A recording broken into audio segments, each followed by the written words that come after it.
trigger an action potential on a neuron, an excitatory neurotransmitter like acetylcholine binds its receptor on a ligand-gated sodium channel in a dendrite.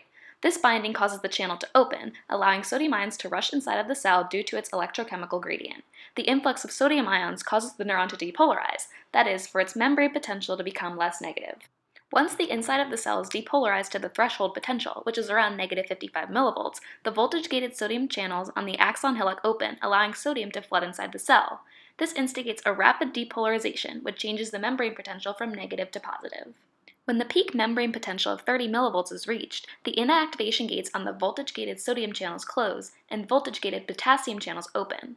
Potassium ions then begin to rush out of the cell due to their electrochemical gradient. This begins repolarization of the cell. When the cell is repolarized to its resting potential at negative 70 millivolts, the voltage-gated potassium channels begin to close. The inactivation gates on the sodium channels are removed, allowing the neuron to be stimulated again.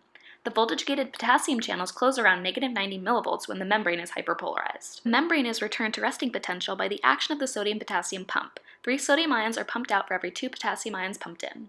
Many neurons are myelinated and follow saltatory propagation. The action potential isn't re-triggered at every point in the membrane, rather only at nodes, areas between the myelin sheath. The current flows from one node to the other to trigger action potentials along the neuron.